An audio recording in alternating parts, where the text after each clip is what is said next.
ये लीजिए बहन जी, हम काली मंदिर से बहू के लिए ये धागा बनवा कर लाए हैं। हल्दी मेहंदी की रस्म के बाद आप उसे ये पहना देना। हमारे राजस्थान में ये मान्यता है कि कच्ची हल्दी की महक दुल्हन को कमजोर करती है। आप इस बात का ख्याल रखना। हल्दी की रस्म के बाद घर से बाहर न जाने देना बहू रानी को। आप चिंता मत कीजिए बहन जी, हम आज ही मेघा को ये धागा बांध देंगे। किसी की बुरी नजर नहीं पड़ेगी उस पर। आपकी अमानत बनकर रहेगी अब वो 5 दिन के लिए। सगाई के बाद मेघा की हल्दी और मेहंदी की रस्म हुई और फिर साहिल बारात लेकर उनके दरवाजे पर पहुंच गया। विदाई के बाद 8 घंटों का सफर है। अपने साथ सभी जरूरी चीजें रख ली थी ना तुमने? सबसे पहले हमारी पुश्तैनी हवेली में तुम्हारा गृह प्रवेश होगा। वहां पर कुछ दिन रहकर रस्में पूरी करनी है। उसके बाद अपने जयपुर वाले घर लौट आएंगे हम सब। हाँ बाबा, सब रख लिया है मैंने, तुम बिल्कुल भी टेंशन मत लो। मेघा अपने ससुराल जाने के लिए बहुत एक्साइटेड थी। साहिल की पुश्तैनी हवेली, शाही रस्में, गृह प्रवेश, सब एक सपने की तरह लग रहा था उसे। लंबा सफर करके वो अपने गांव पहुंच चुके थे। वाओ, कितना सुंदर है ये सब। यहाँ तो सब हवेलियाँ ही नजर आ रही हैं। रुको रुको प्लीज, मेरी पिक्चर्स लो ना उसके साथ। मेघा ने गाड़ी रुकवाई और दौड़ते हुए एक सुनसान सी हवेली का दरवाजा खोलकर उसके अंदर दाखिल हो गई। मेघा के उस सुनसान हवेली के आंगन में पैर रखते ही पीपल के पेड़ पर बैठे सैकड़ों चमगादड़ एक साथ आसमान की ओर उड़ गए और बाहर आंगन में लगा झूला एकाएक खुद से ही हिलना शुरू हो गया। क्या करती हो तुम? ऐसे कहीं भी नहीं चले जाते हैं। भूलो मत, तुम नई दुल्हन हो और ये हवेली नहीं खंडहर है। कोई नहीं रहता यहाँ। आगे से यहाँ आना नहीं इधर। अभी चलो। क्या हुआ? भूत देख लिया क्या तुमने? ऐसे क्यों रिएक्ट कर रहे हो? अरे बाबा, बस एक फोटो ही तो क्लिक करवाना चाह रही थी मैं। प्लीज लो ना। मेघा को जिद पर अड़ा देखकर साहिल कैमरे से उसकी एक फोटो क्लिक कर देता है और उसे लेकर गाड़ी में बैठ जाता है और गाड़ी उसकी हवेली की ओर चल पड़ती है। राशि, जल्दी से फूलों के थाल, आरती और कलश लेकर आओ, बहू रानी आ गई हैं। साहिल की माँ मालिनी बहू मेघा का जोरदार स्वागत करती है और उसे कलश पैरों से नीचे गिराकर घर में प्रवेश करने को कहती है। मासा की बात सुनकर मेघा कलश को एक टक घोरने लगती है और फिर अपने बाएं पैर से कलश को उल्टी दिशा में गिराती है, जिससे चावल घर से बाहर की ओर बिखर जाते हैं। ये क्या मूर्खता है बहू, अपशगुन कर दिया तुमने।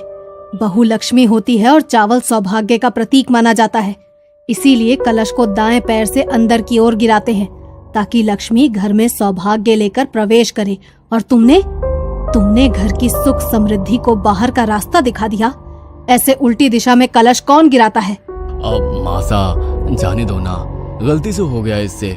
ऐसी गलती कोई जानबूझकर थोड़ी करेगी। ये लंबा सफर करके थक गई है, इसे आदत नहीं है ना लंबे सफर की। साहिल के बचाव करने पर मासा चुप हो गई थी, लेकिन साहिल के साथ कमरे में अंदर जाते समय मेघा का मालिनी को देखकर मुस्कुराना उसे बहुत अखर गया था। जिस तरह से मुझे टेढ़ी नजरों से देखते हुए ये लड़की मुस्कुराते हुए अपने कमरे में गई है, इसे देखकर साफ पता चलता है इसने वो कलश गलती से नहीं बल्कि जानबूझकर ऐसे गिराया है। लेकिन बहू ऐसा क्यों करेगी? रह रहकर मालिनी के मन में बार बार बहू मेघा की वो रहस्यमयी सी हंसी और कलश का गिराना घूम रहा था।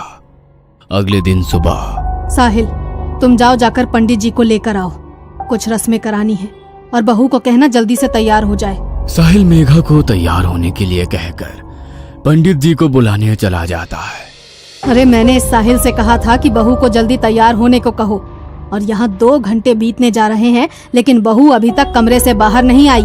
मालिनी बहू के कमरे के दरवाजे पर पहुंचकर ठिठक जाती है। अंदर से मेघा के खिलखिलाने की आवाज सुनाई दे रही थी। देखो, कोई आ जाएगा, अभी तुम जाओ। यहाँ हर समय कोई ना कोई मुझ पर नजर रखे रखता है। वैसे भी वो बुढ़िया बहुत घूरती है मुझे। ये साहिल तो घर से बाहर गया हुआ है, बहू बात किसके साथ कर रही है?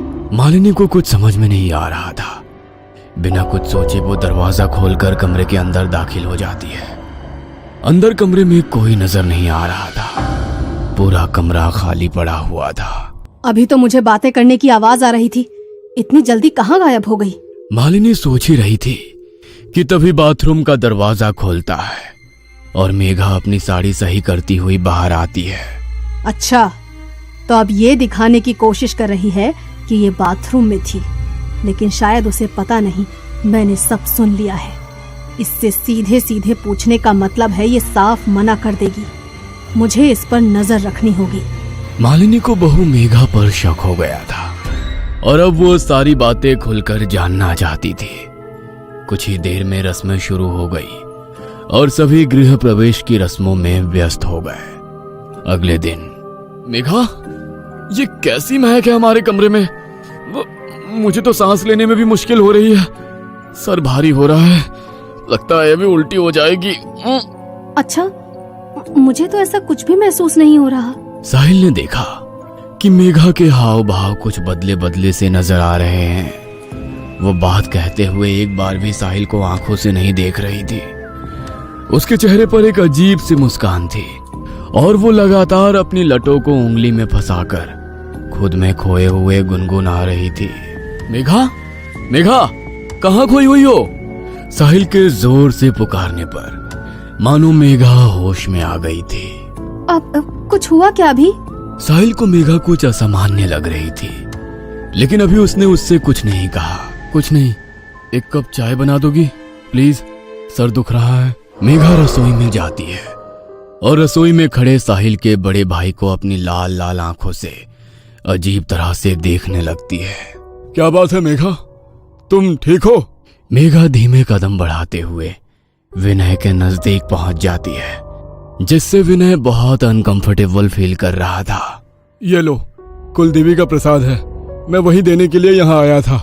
विनय प्रसाद जैसे ही मेघा के हाथ से छुआता है, वो एक दोहरी सी आवाज में चीखकर वहां से भाग जाती है। इससे पहले कि विनय कुछ समझ पाता, उसने देखा सामने से मेघा रसोई में आ रही है, लेकिन इस बार जेठ को रसोई में देख उसने पल्लू से सर ढक लिया था। माँ, आपको ये लड़की कुछ अजीब नहीं लगती? कभी पल्लू ठीक करती है, कभी आकर चिपकने लगती है, पता नहीं कैसे संस्कार है इसके। विनय अपनी माँ को रसोई में हुई घटना बताने लगता है। अरे एक नंबर की चरित्रहीन लड़की पल्ले पड़ गई हमारे। छी, तुझे आकर छूने की कोशिश कर रही थी।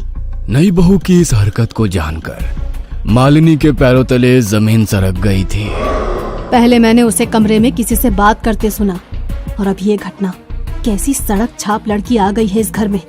मुझे नजर रखनी होगी इस पर, वरना खानदान की नाक कटवा देगी ये लड़की। आधी रात का समय था। मालिनी को अपने कमरे में ठंडक का एहसास होने लगता है, जिससे उसकी नींद टूट जाती है। खिड़की की ओर नजर डालने पर उसे एक साया कांच के उस ओर से गुजरता हुआ नजर आता है। इतनी रात को कौन टहल रहा है हवेली में? मालिनी बिस्तर से उतरकर धीरे से कमरे का दरवाजा खोलती है तो देखती है मेघा तेज कदमों से अपने कमरे की तरफ जा रही है। कहाँ से आ रही है ये इतनी रात को? आखिर चल क्या रहा है इसके मन में? मालिनी अब हर समय बहू मेघा पर नजर रखने लगी थी। मैम साहब, चूड़ी वाला आया है। आपने नई दुल्हन के लिए राजस्थानी चूड़ा मंगवाया था क्या? मेघा, जाओ पसंद कर लो चूड़ा, मैं आती हूँ 2 मिनट में। 2 मिनट भी नहीं बीते थे कि मेघा सीढ़ियां उतरती हुई मालिनी के पास आती है। मासा, आपने बुलाया? मैं जरा बाथरूम में थी। अभी तो तुम बाहर चूड़ा लेने गई थी ना? तुम्हारा दिमाग ठीक है? इतनी जल्दी तुम सीढ़ियों से ऊपर जाकर वापस नीचे कैसे आ गई? मैं तो अभी आ ही रही हूँ ऊपर से। कौन सा चूड़ा? मालिनी दौड़ते हुए बाहर आंगन की ओर जाती है, लेकिन वहाँ उसे कोई नजर नहीं आता। ये कैसे हो सकता है? अभी तो तुम बाहर निकली थी, फिर छत से कैसे आई? मुझे कुछ समझ नहीं आ रहा। उसी रात। माँ, मैं एक दोस्त की शादी में जा रहा हूँ, कल लौटूंगा, आप ख्याल रखना अपना। साहिल के जाने के कुछ देर बाद मालिनी को मेघा के कमरे से किसी की मर्दाना आवाज सुनाई देने लगती है। मालिनी बहू के कमरे का थोड़ा सा दरवाजा खोलकर अंदर झांक कर देखती है। अंदर का मंजर इतना डरावना था कि मालिनी के पांव अपनी जगह पर जम से गए थे। अंदर कमरे में सिर्फ मेघा थी और वो आराम कुर्सी पर दोनों पांव ऊपर करके सिमट कर बैठी हुई थी। कुर्सी लगातार जोर जोर से हिल रही थी। मेघा के मुंह से एक भयानक सा स्वर सुनाई दे रहा था, जैसे औरत और आदमी की आवाज एक साथ सुनाई दे रही हो। मेघा लगातार हंसती जा रही थी और टूटी फूटी उखड़ती सी बोली में अस्पष्ट सा कुछ बड़बड़ा रही थी। अचानक मेघा ने हंसना बंद कर दिया और गंभीर होकर झटके से दरवाजे की ओर देखा। मालिनी को ऐसा महसूस हुआ जैसे मेघा ने उसे देख लिया है, इसलिए वो तुरंत 2 कदम पीछे हट जाती है। ये क्या था? क्या हो रहा है इस लड़की को? मुझे यहाँ से चलना चाहिए। साहिल भी घर में नहीं है। मुझे कुछ ठीक सा महसूस नहीं हो रहा। मालिनी नीचे आकर अपने कमरे का दरवाजा बंद कर लेती है, लेकिन रह रह कर उसे बहू का वो हंसना और खुद को घूर कर देखना याद आ रहा था। मालिनी अपने कमरे में बिस्तर पर सिमटी बैठी थी कि तभी उसके दरवाजे पर दस्तक हुई। इतनी रात को कौन आया होगा? घर में तो बस मेघा और मैं ही हैं। दरवाजे पर होती दस्तक लगातार बढ़ती जा रही थी, जिसके कारण मालिनी पसीने पसीने हो रही थी। कुछ देर बाद दरवाजा पीटने की आवाज अपने आप बंद हो जाती है। लगता है मेघा अपने कमरे में चली गई है। एक बार जाकर देखती हूँ। मालिनी दरवाजे में बने होल से बाहर झांकने की कोशिश करती है तो उसे होल के ठीक सामने मेघा का सफेद पड़ा हुआ चेहरा नजर आता है, जिसे देखकर मालिनी एक बार फिर से पीछे हट जाती है। मालिनी के कमरे में अचानक ही जमीन पर खून से बने पैरों के निशान बनने लगते हैं और देखते ही देखते वहां से गायब हो जाते हैं। मालिनी को इतना समझ में आ गया था कि कुछ तो है जो उसे अपने होने का एहसास दिला रहा है, जो मालिनी को यह बताना चाहता है कि दरवाजा बंद कर लेने से वो उसे अंदर आने से रोक नहीं सकती। डर ने मालिनी के दिल और दिमाग को पूरी तरह से अपने कब्जे में कर लिया था। रात मानो सदियों से भी लंबी हो गई थी उसके लिए। किसी तरह रात बिताने के बाद अगली सुबह जब साहिल घर लौटता है तो मालिनी उसे काफी बेचैन महसूस करती है। क्या बात है बेटा, इतने परेशान क्यों नजर आ रहे हो? माँ, मेघा घर पर आ गई है क्या? अरे वो गई ही कहाँ थी जो लौट कर आएगी। मेघा के बारे में तो तू बात ही मत कर। जो मैंने कल रात देखा ना, अगर तुझे पता चला तो तेरे पैरों के नीचे से जमीन खिसक जाएगी। क्या बात कर रही हो? क्या देख लिया आपने कल रात ऐसा? मेघा कल रात घर में तो थी नहीं, फिर आपने देख क्या लिया? तेरा दिमाग तो खराब नहीं है? घर में नहीं थी तो कहाँ थी पूरी रात? घर में ही थी और क्या क्या किया है ना उसने कल रात में, वो सिर्फ मैं ही जानती हूँ। किसी तरह भगवान का नाम लेकर रात बिताई है मैंने। अरे माँ, आपके सामने ही ना कल मैं मेघा को अपने साथ शादी में लेकर गया था। पूरी रात वो मेरे साथ ही थी। फिर पता नहीं अचानक सुबह 4 बजे कहाँ गायब हो गई। मैंने उसका फोन भी मिलाया, लेकिन वो शायद अपना फोन घर पर ही भूल गई थी। जब काफी देर ढूंढने के बाद भी वो मुझे नहीं मिली तो मैं सीधा घर चला आया। ये सब क्या हो रहा है? क्यों हो रहा है? मुझे तो कुछ समझ में नहीं आ रहा। क्या सच है, क्या भ्रम है? मेरे दिमाग ने तो काम करना ही बंद कर दिया है। अरे तू तो अकेला शादी में गया था ना, और वो मेघा पूरी रात यहाँ घर में ही थी। मैंने अपनी आंखों से देखा उसे। उसके कमरे में वो पागलों की तरह हंस रही थी वो, और फिर उसके बाद आकर मेरे कमरे का दरवाजा पीटने लगी। जानवरों की तरह गुर्रा रही थी तेरी बीवी। मुझे तो ये सब कुछ और चक्कर लगता है। अगर तूने अपनी आंखों से देखा होता ना, तब तुझे समझ में आता कि मैं क्या कहना चाह रही हूँ। कैसी बेतुकी बात है। अरे एक ही इंसान एक ही समय में 2 जगह कैसे हो सकता है? ये सारी कंफ्यूजन मेघा के कारण ही हो रहा है ना। कहाँ है वो? उसी से पूछते हैं कि वो कल रात को कहाँ थी। कहीं ऐसा तो नहीं है इस घर में कोई मेघा का बहरूपिया घुसा है? कोई फिल्म चल रही है क्या यहाँ पर, जहाँ पर डबल रोल होंगे और वो हमारे घर में घुस आएगा? मेघा, कहाँ हो तुम मेघा? साहिल के बार बार मेघा मेघा चिल्लाने पर भी मेघा सामने नहीं आती। वो तो कोई जवाब ही नहीं दे रही है। कहाँ है वो? अरे अपने कमरे में है, और कहाँ जाएगी? देख बेटा, मैं तो तेरे कमरे में जाने वाली हूँ नहीं, तो खुद ही जा और अपनी आंखों से देख। माँ की बात सुनने के बाद साहिल तेज कदमों से सीढ़ी चढ़ते हुए अपने कमरे की ओर जाता है तो देखता है कि कमरे में रखी आराम कुर्सी लगातार हिल रही है। मेघा, मेघा! कमरे में जाकर साहिल के मेघा मेघा पुकारने पर लगातार हिल रही आराम कुर्सी अचानक से रुक जाती है। अरे कोई नहीं है ऊपर कमरे में, कमरा खाली पड़ा है और आप कह रही हैं कि वो कल रात भर से अपने कमरे में ही है। माँ, हमें मेघा को ढूंढना होगा। वो आखिर ऐसे अचानक से कहाँ गायब हो गई? मुझे कुछ भी समझ में नहीं आ रहा। कहाँ ढूंढूं, कहाँ जाऊं? अरे क्या जरूरत है अपशगुनी लड़की को ढूंढने की? मुझे तो लगता है वो इंसान नहीं, कोई चुड़ैल है। जिस दिन से ये इस घर में आई है उस दिन से कुछ न कुछ हो ही रहा है। पहले भी मैंने इसे एक ही समय पर 2 जगह देखा है। मैं तो कहती हूँ अच्छा है खुद ही चली गई, पीछा तो छूटा इस मुसीबत से। माँ तुम ये कैसी बातें कर रही हो?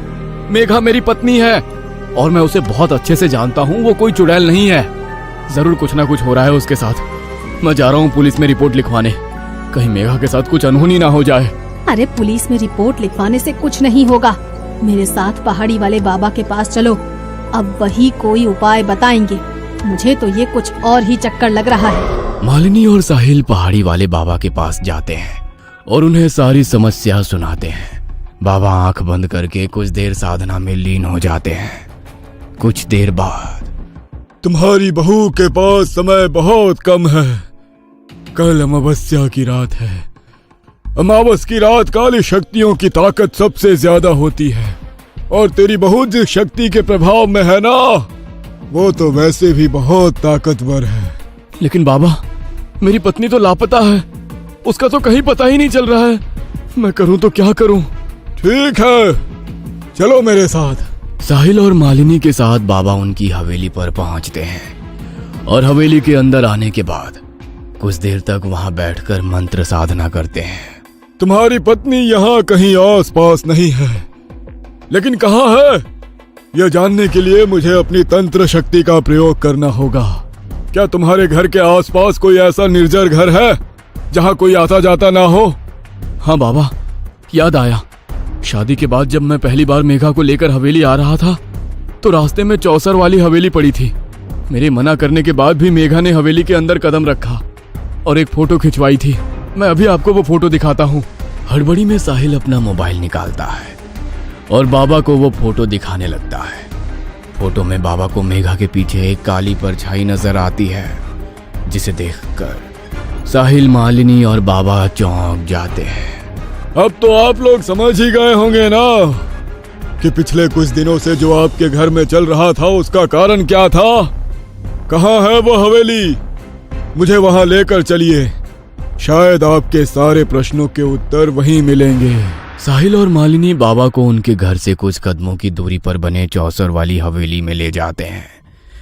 पूरे गांव में ऐसी अफवाह थी कि हवेली में कुछ तो ऐसा है जिसके कारण वहां हर समय मनहूसियत पसरी रहती है। हवेली में रहने वाला परिवार बरसों पहले हवेली को वीरान छोड़कर यहां से पलायन कर गया था। बाबा, साहिल और मालिनी हवेली में पहुंचते हैं तो देखते हैं कि मेघा चौसर वाली हवेली में लगे झूले पर झूल रही है और लगातार हंसती ही जा रही है। जैसा मैंने सोचा था, इसका मतलब मेरा अंदाजा बिल्कुल सही था। आप लोग पीछे हट जाइए, मुझे पता है कि मुझे क्या करना है। बाबा नमो नारायण भगवते वासुदेवाय कहते हुए हवेली का दरवाजा खोलकर धीरे धीरे मेघा की ओर बढ़ने लगते हैं। साथ में लाए हुए सिंदूर से वो झूला झूल रही मेघा के चारों ओर एक घेरा बनाते हैं और फिर मंत्र पढ़ते हुए लगातार पानी की छींटें उसकी ओर मारने लगते हैं। बाबा के लगातार मंत्र पढ़ते जाने के कारण मेघा जमीन में बैठकर जोर जोर से चिल्ला रही थी। ये क्या हो रहा है मेरी मेघा को? बाबा, वो ठीक तो हो जाएगी ना? मुझे लग रहा है उसे बहुत तकलीफ हो रही है। बाबा इशारे से साहिल को पीछे रहने के लिए कहते हैं और लगातार मंत्रों का जाप करते रहते हैं। कुछ देर के बाद मेघा निहाल होकर जमीन में गिर गई थी। बाबा इशारे से साहिल को मेघा को उठाने के लिए कहते हैं। साहिल गोद में उठाकर मेघा को हवेली से बाहर निकल आता है। मेघा के हवेली से बाहर आते ही बाबा हवेली के दरवाजे पर मंत्र पढ़ते हुए एक नक्शा सूत्र बांध देते हैं और एक धागा मेघा के गले में भी पहना देते हैं। आपकी पत्नी अब खतरे से बाहर है, लेकिन ध्यान रहे, मेघा तो क्या, गांव की कोई भी महिला इस हवेली के आसपास ना आने पाए। जानना नहीं चाहोगे कि आखिर तुम्हारी पत्नी के साथ क्या हुआ था? इस हवेली में एक शक्तिशाली जिन्न का साया है। आपका समय अच्छा था जो सही समय पर मैं आपको मिल गया, वरना बहुत बड़ा अनर्थ हो जाता। इतने दिनों से जो आप लोगों को भ्रमित करके भटक रहा था वो एक जिन्न था। जो आपकी बहू को अपने साथ ले जाना चाहता था। आप शायद जानते नहीं, जिन्न बहुत शक्तिशाली होते हैं। एक बार किसी के पीछे पड़ जाए तो फिर आसानी से उसका पीछा नहीं छोड़ते। साहिल मेघा को लेकर अपने घर लौट आया था और इधर चौसर वाली हवेली में लगा झूला एक बार फिर से हिलने लगा था।